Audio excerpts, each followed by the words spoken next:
Before Vito was the Godfather, the streets belonged to someone else. There was a man whose name terrified all those who heard it. Don Fanucci was the most feared man in Little Italy. His reputation and connections made him untouchable. This was a man that even a guy like Clemenza would not dare to defy. So why did a young, inexperienced Vito Corleone not only defy a powerful man like Fanucci, but go as far as taking him out? What happened after he was taken out? There should have been grave consequences, right? Something doesn't add up. How does he take out the most feared man in the neighborhood unscathed? Or was there something more that we don't see? This is one of the most overlooked moments in the Godfather saga, yet probably the most pivotal. Because it's not just about a hit, it's about a shift in identity. Because this is the moment Vito goes from low-life criminal to the Godfather. It sheds a light on the psychology of those who make history and those who remain in the background. The difference between fear that's loud and hollow and respect that's earned in silence. So, we're left with a ton of questions, ones that even after all these years have never been fully answered. But don't worry, in this video, we're not just breaking it all down, we're also pulling out the practical lessons you can actually use and learn from. We're going to uncover something that will completely change how you see the Godfather trilogy. I'm excited for this one. So sit back, light up your cigar, pour yourself a cup of Don Cortado, and let's get into it. Hey, and by the way, do me a favor. Take a look at the like and subscribe button. Don't be a gavone. Hit them once and comment Inner Circle. Come on, let's get this to 10,000 likes. Loyalty like that don't go unnoticed. Come on, before I gotta start making some phone calls. That's a Sicilian message.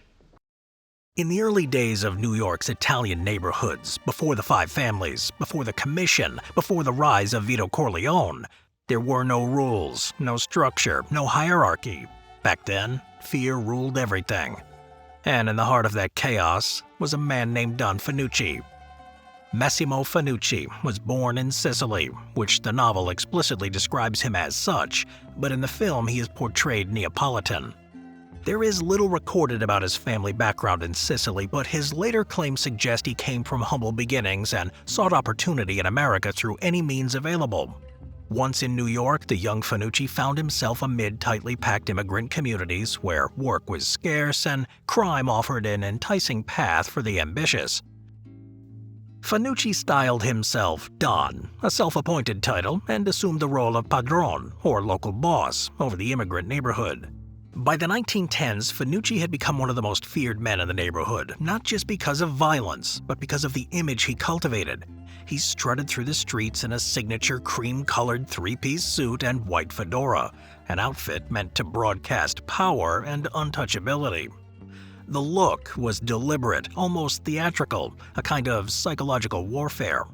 It reminded the poor immigrants he terrorized that his wealth, taken from them, was so secure he didn't even worry about staining such an impractical outfit. The irony was chilling, the villain dressed in white. But beneath that polished surface, the novel strips away the illusion. Puzo describes Fanucci not as refined, but as white, broad, and smelly, hinting that what lurked beneath the finery was not elegance, but rot.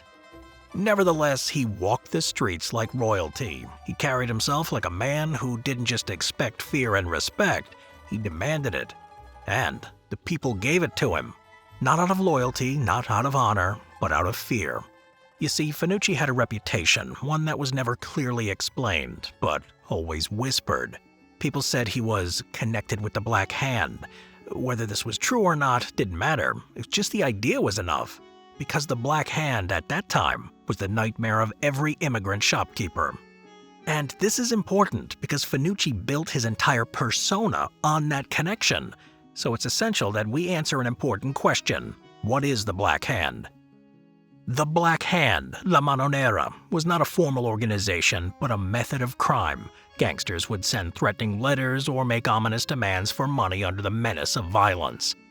In fact, author Mario Puzo is said to have based Fanucci on a real-life Black Hand figure, Ignacio Lupo the Wolf Lupo, a notorious Sicilian-born extortionist who terrorized Little Italy in the early 1900s.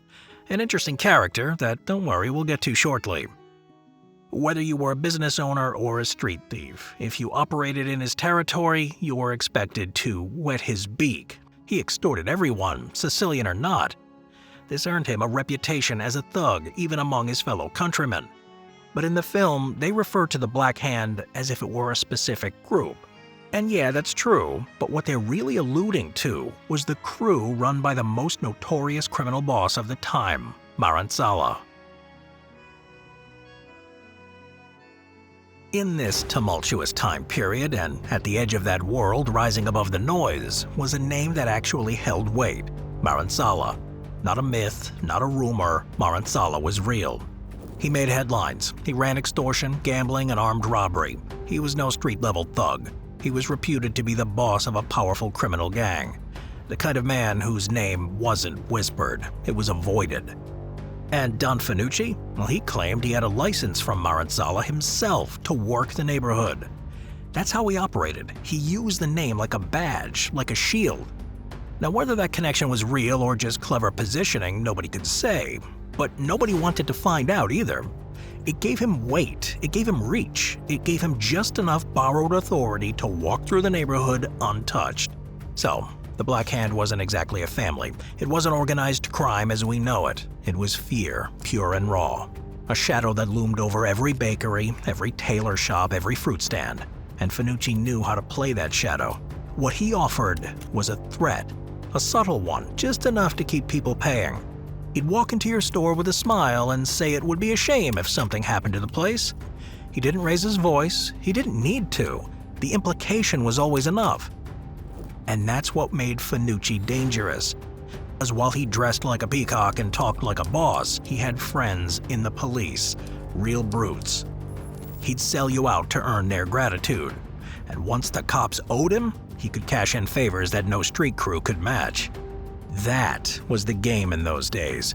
You didn't need structure, you didn't need honor. You just needed the right threat, the right name, and the right timing.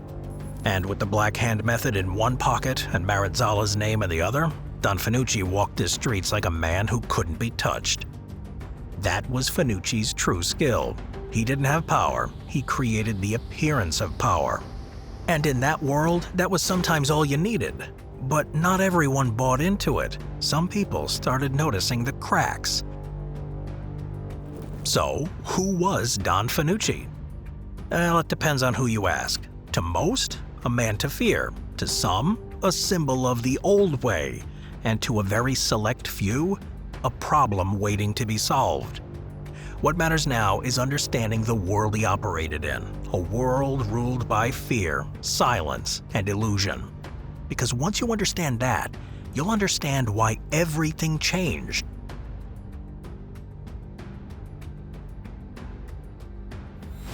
Now that we've peeled back the layers of who Fanucci was, the fear he fed on, the illusion he wrapped himself in, let's step deeper into the underworld he thrived in. Because here's the part that most people miss. Fanucci wasn't a Don. He wasn't a made man. He didn't answer to a boss or sit at any table. But you wouldn't know that watching him walk down the street. He moved like he ran the whole city. Why? Because back then, you didn't need rank. You just needed reputation. This was the era of the street boss. Before the Mafia became an empire, before the Commission, the Five Families, or the Code of Omerta, there was chaos. And in that chaos, street-level tyrants rose. These weren't capos, they weren't soldiers, they were freelancers, freeloaders, men who controlled blocks, stairwells, and storefronts, one shakedown at a time.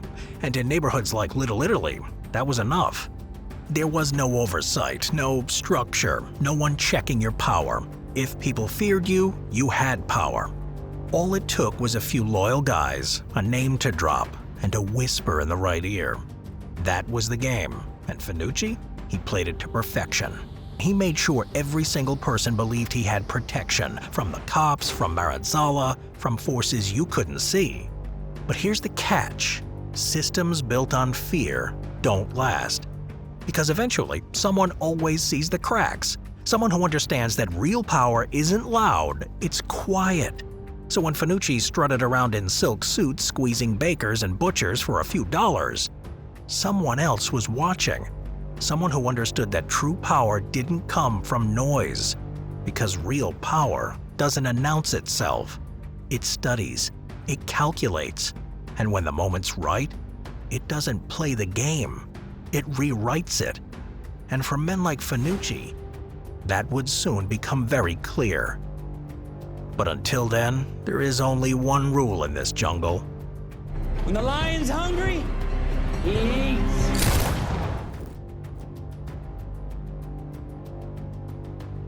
Look, you need to understand something. Fanucci may be a character in The Godfather, but the fear, the image, the way people reacted when he walked down the street, that was all real.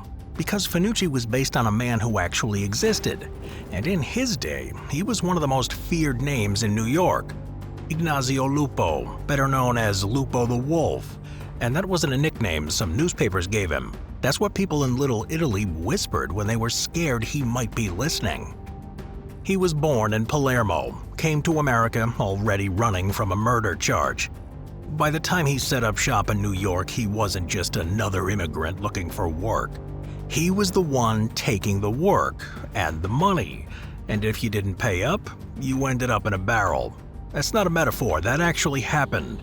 Lupo was the prime suspect in the infamous barrel murder of 1903, where a man's mutilated body was found stuffed inside a barrel on a side street, throat slit, limbs twisted.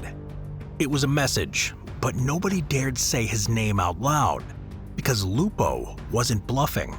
He was running the Black Hand before most people even knew what that was. He sent extortion letters, blew up shops, made entire neighborhoods kneel. And if you didn't comply, you didn't make it home. He was suspected of over 60 murders and still walked the streets untouched. Even Lieutenant Joseph Petrosino, head of the NYPD's Italian squad, couldn't take him down. Lupo had the cops terrified, he had the courts confused, and the people? They crossed themselves when they heard his name. This wasn't just a gangster, he was a ghost story with a pulse. Parents in Little Italy used to warn their kids, if you misbehave, the wolf will come for you. And he leaned into it, dressed like a boss, talked like royalty, but underneath the silk ties and polished shoes was a butcher. So when you see Fanucci strolling through the festival, smiling like he owns the neighborhood, understand something. That's not just theatrics, that's history. And back in those days, men like Fanucci didn't knock, they walked straight in, and if you were lucky, they left you breathing. So this is the world Vito was surviving in. Now, let's step into the moment where his world and Fanucci's finally collide. Vito's first brush with Don Fanucci came not through words, but through a look, the look of fear his friend had when he realized he had called him out. Then, watching Fanucci shake down a desperate street playwright over a pitiful neighborhood performance. And then came the final insult. Vito lost his job at the grocery store, replaced by Fanucci's nephew, a favor enforced with quiet menace. This made things personal, and that's when the pieces began to click. Fanucci wasn't a boss, he was a parasite in silk. Fast forward to when Clemenza, Tessio, and Vito pulled off a hijacking of a truck loaded with silk dresses, earning them an insane profit of $700, which for a small underground crew was a great amount at the time. The job went clean, no one got hurt, and the payout was more than the three men had seen in months. That night, they celebrated, wine flowed, plans were made. But the celebration didn't last long, because with this success came some unwanted attention. Fanucci, never vigilant over the activities within his domain, confronted Vito directly. Vito, maintaining his composure, informed Fanucci that the money was shared among his partners and he would need to consult with them before handing over any payment.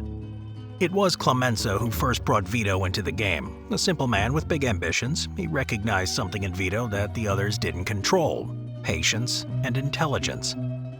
A few days later, Clemenza showed up at Vito's apartment. He was nervous. They sat with Vito, drank wine, and then Clemenza said it. Vito didn't speak at first, he just listened. To Tessio and Clemenza, the answer was obvious: pay the man, keep him happy, avoid the heat.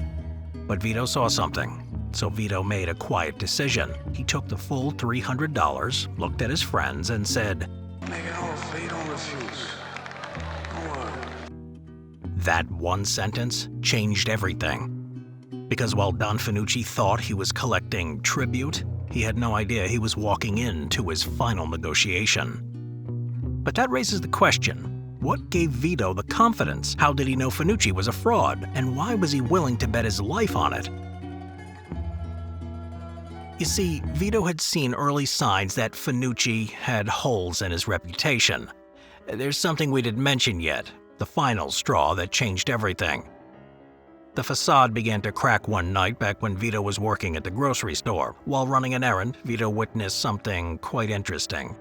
On a narrow street, a couple of bold youths from the neighborhood decided that they had enough of Fanucci's tyranny. As Fanucci swaggered home from the market, a group of young men ambushed him in an alley. One attacker struck Fanucci hard, and the other flashed a blade. With a swift slash, they cut Don Fanucci's neck.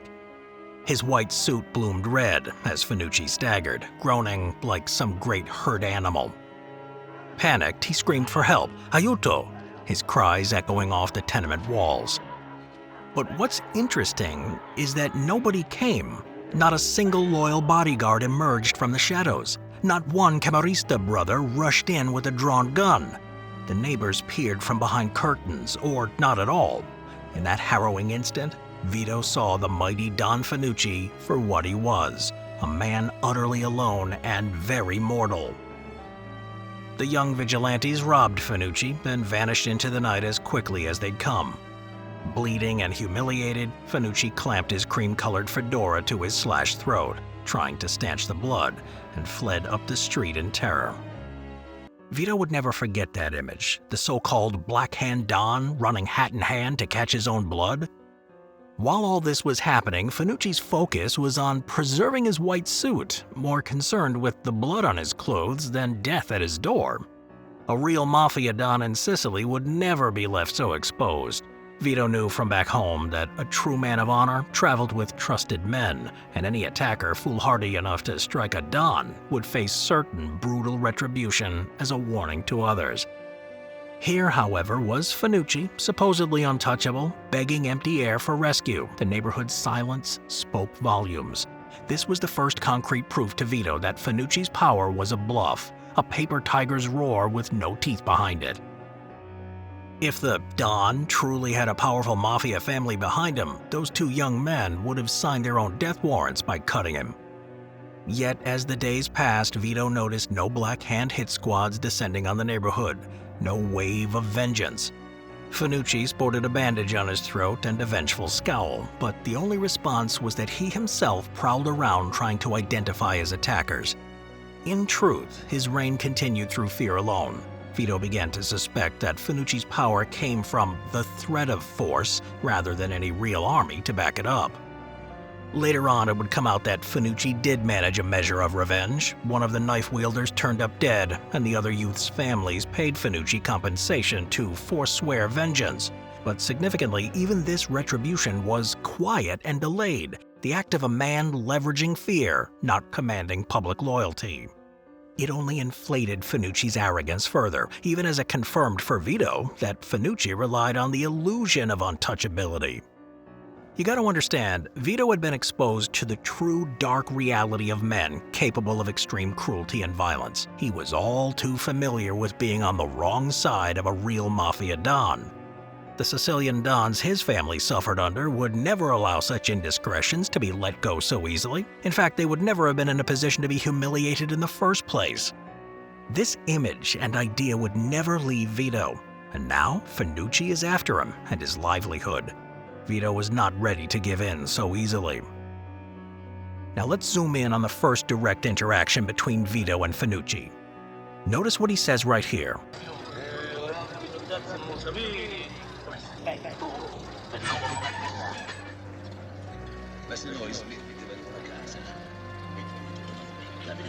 I think this is when Vito realizes he can play him. Just watch how he handles this. Now, as you know, Vito later that day meets with Pete and Tessio at his home to discuss their next move. Here, Vito shocks both of them by stating that instead of paying up and doing what any other rational person in the neighborhood might do, he's going to do something quite insane. So let's break down Vito's thinking.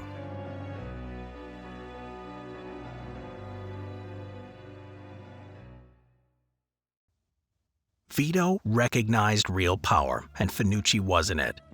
Vito had grown up around true Mafia power in Sicily. When Genco told him that Fanucci had let an attack slide in exchange for money, Vito immediately responded.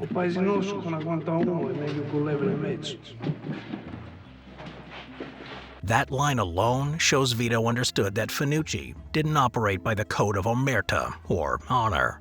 He knew Fanucci wasn't truly connected.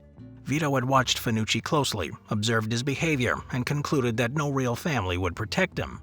This gave him confidence that removing Fanucci wouldn't start a war. Fanucci accepted less money than he demanded.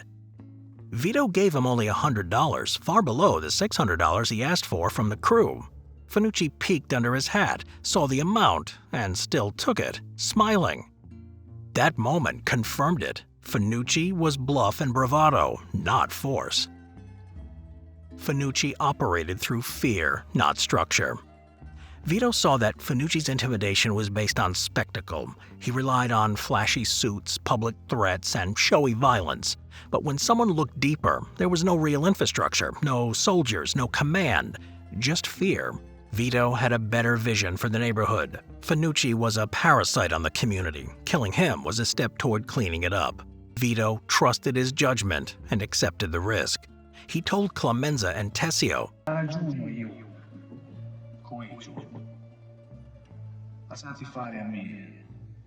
I take everything. Ma come fai tu a fare giudicare da me? A voi oggi non mi interessa. Ma solo ricordatevi che vi feci un piacere. That's how sure he was. He wasn't arrogant. He had studied Fanucci and saw right through him. He wore power like a costume. White suits, loud entrances, big threats. Fanucci looked powerful, but it was all theater. Vito had seen real killers. Fanucci didn't walk like one. That moment exposed Fanucci as someone who didn't live by the code, just someone who sold threats. He preyed on the weak and unprotected. Genco explained to Vito that Fanucci knows they have no one to protect them. He targeted the vulnerable, not other gangsters, not other powerful men. That's not leadership, that's cowardice. He exaggerated his connections. Clemenza feared that Fanucci was backed by Don Maranzalla, but Vito calmly dismantled that illusion. He had seen enough of Fanucci's operations to know it was just smoke and mirrors. He let himself get lowballed. When Vito paid him less, Fanucci not only accepted it, he tried to recruit Vito. That was the final confirmation. No real Mafia figure would take that kind of disrespect unless he had no choice. But there was one line in particular that completely cemented the idea Fanucci was not who he portrayed himself to be.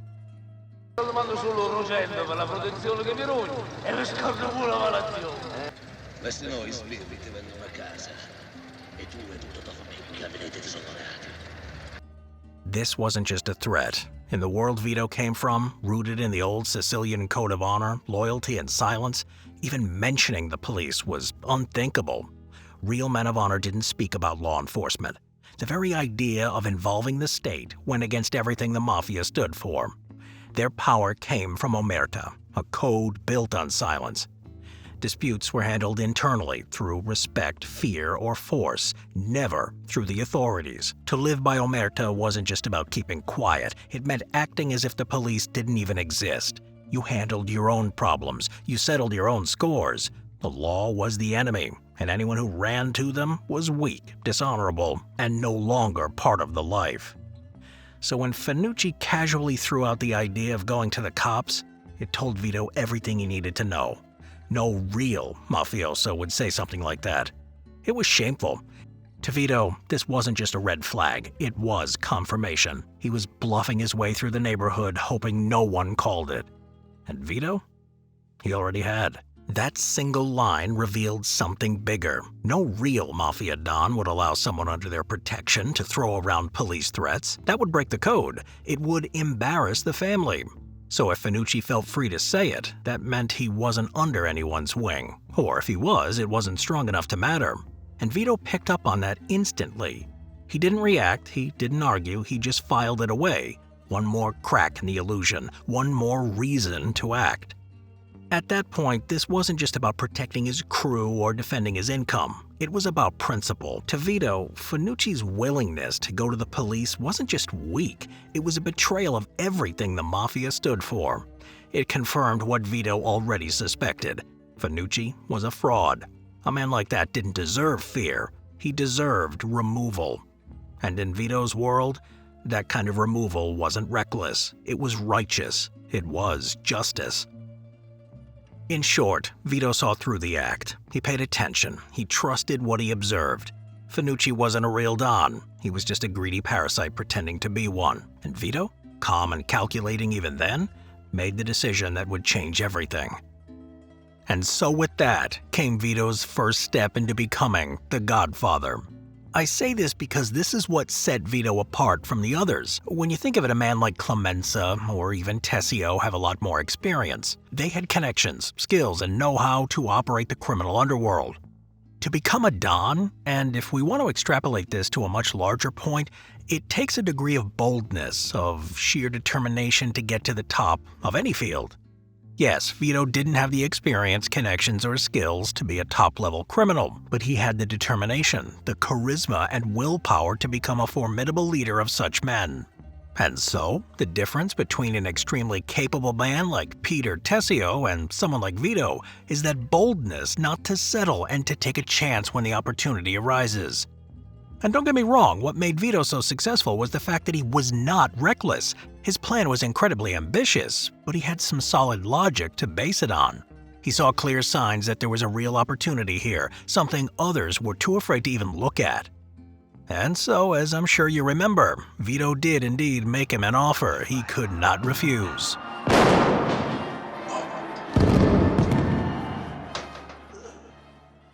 And so, like Vito had deduced, there were little to no consequences for this transgression. He did need to lay low and there was some heat after he was taken out, but none of that was serious enough to go too deep into it.